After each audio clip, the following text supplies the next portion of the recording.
Qu'est-ce que tu ne veux plus? Ça, c'est une question sacrément percutante pour chasser tes saboteurs. Salut, je suis Grégory Drivet, chasseur de saboteurs. J'ai bien dit salut.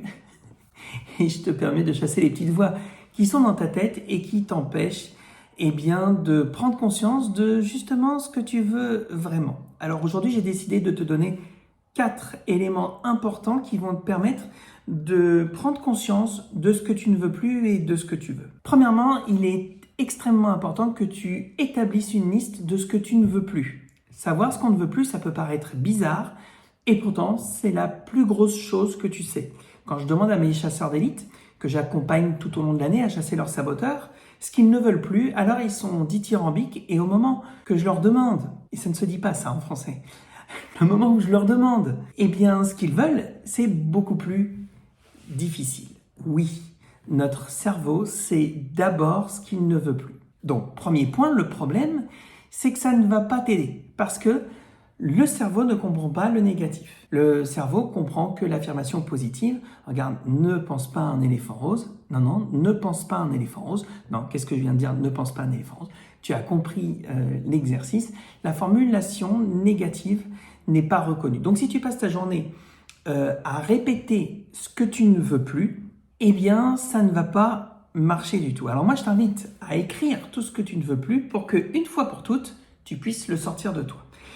Tant que ça n'est pas sorti de nous, on va ruminer tout ce que l'on trouve pas bien dans notre vie, tout ce que l'on pourrait accomplir de plus, de mieux, on va l'évincer et on va plutôt se lamenter sur le négatif. Pourquoi? Parce que de tout temps, notre cerveau s'est concentré sur le négatif pour nous préserver notre espèce, nous sauvegarder, #cerveau reptilien.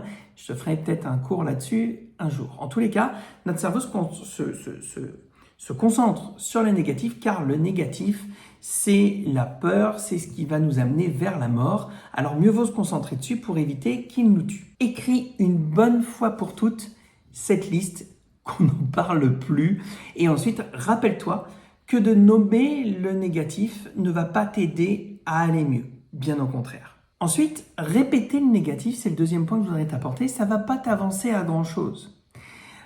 Si tu veux perdre 5 kilos, te répéter sans cesse dans la journée que tu veux perdre 5 kilos, ça ne va pas te les faire perdre. Te demander, te dire que tu ne veux plus être à découvert, ça ne va pas t'aider à être dans le positif.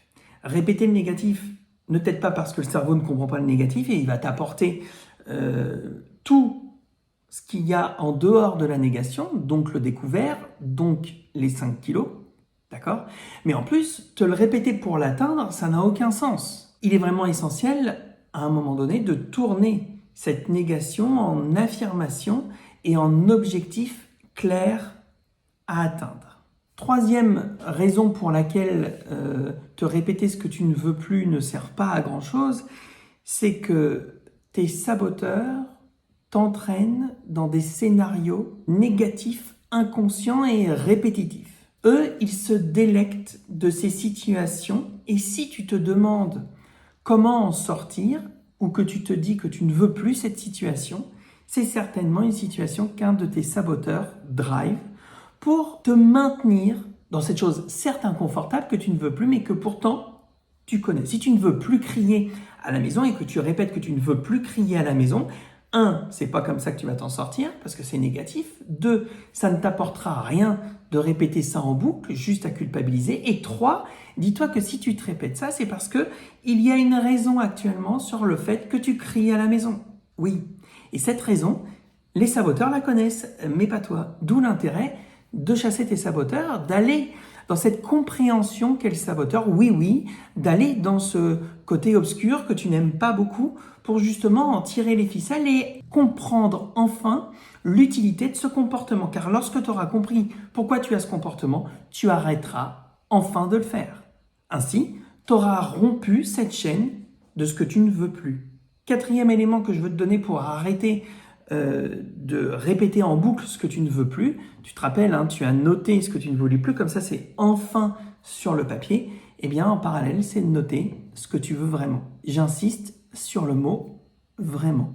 Ce mot a beaucoup de pouvoir parce qu'à partir du moment où tu commences à écrire ce que tu veux vraiment, ça met un petit challenge sur tout ce qui est épanouissant pour toi dans ta vie. À partir du moment où tu as pris conscience de tes objectifs épanouissants, de ce que tu veux vraiment dans ton existence, alors le game change complètement et ce que tu ne veux plus, ça va devenir vraiment non négociable.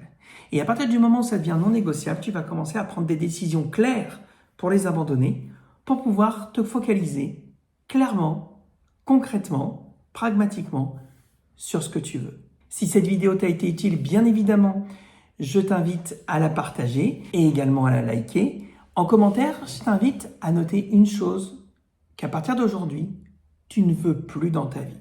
Une chose, très simple. Qu'est-ce que tu ne veux plus dans ta vie? À partir d'aujourd'hui, c'est un engagement et je t'invite à l'écrire en commentaire. Je t'embrasse et bien sûr, la chasse reste ouverte.